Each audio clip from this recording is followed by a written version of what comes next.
I just want to say congratulations to Cleveland.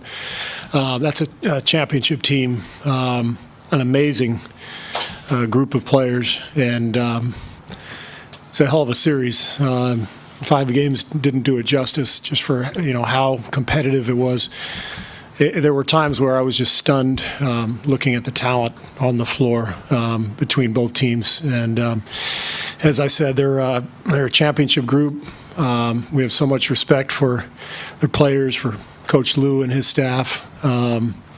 Incredible basketball, incredible high-level basketball out there. And so congrats to them on a great season. Obviously, we were heartbroken last year, and but this year was our turn, and we're obviously quite happy, if you couldn't tell by my wet hair. So, Janie, who wants to start? Janie, first question Steve. here. Congratulations, Janie McCauley from AP. For all the scrutiny months and months ago, you had 2 stars who wouldn't be able to coexist, and how was everybody going to get enough shots? And how special was it to see those guys celebrating like that and smiling and dancing out there? And also for you personally. I'm not sure there was really that much of a story about our guys not being able to coexist. I think there's just a lot of space to fill.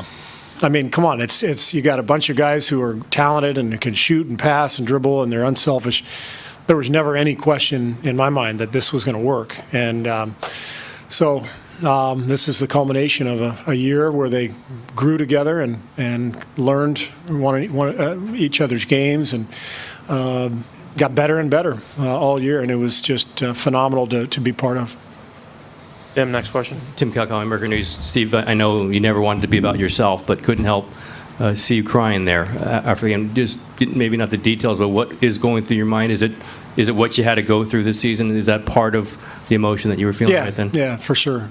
Winning is fantastic. I've been so lucky to be part of so many championship teams as a player and now as a coach, and it never gets old. But tonight was a little different, just based on the things I've had to go through during this time. And I know it's in front of their home crowd, that's different, but didn't it seem your guys seem more emotional? Steph, Draymond, I know they were emotional in 2015, but it didn't seem to have even more power this time? It's hard to compare. I mean, it's just, winning a championship is so hard, and when you do it, you just, you get 9 months of all this work and you can finally let loose. And so I wouldn't compare it to 2 years ago because it was equally as exciting back then, but it's just, there's nothing like it, no feeling like it.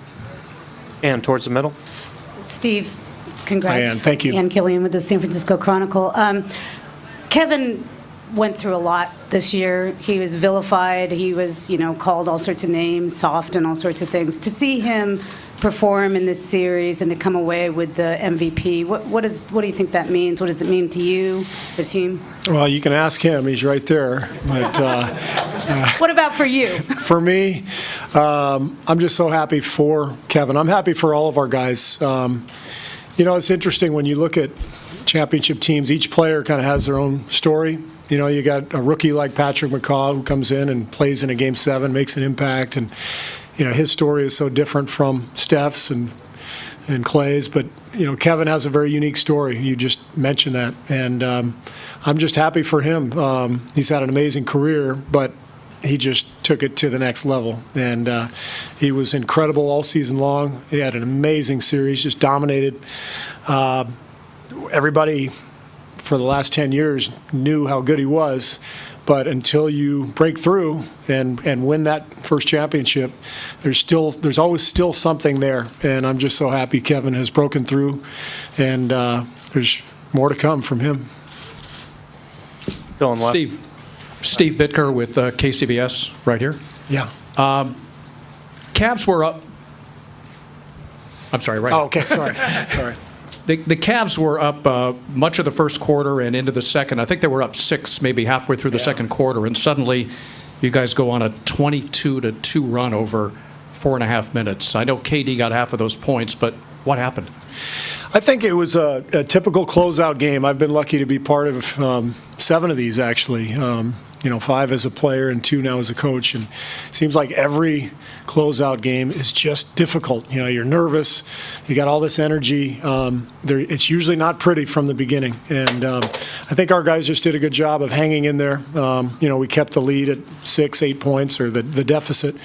And it was just a matter of time before we were going to break through. And we had that huge run in the second quarter, which changed everything. And again, that run, and then what was it, 24-13 to wrap it up in the fourth, Yeah. and KD gets 11 of those too. I was just blown away, as I mentioned earlier, about the talent on the floor for both teams. And, I mean, the shot making. And the game has changed so much, in terms of the spacing and the shooting. And you're looking out there and you're like, how are we going to stop anybody? And I'm sure Ty was saying the same thing, But we have an amazing group of talented players, skilled guys who came up big when it counted and pulled away in the fourth quarter. Coach, thank you. All right, thanks. Kevin?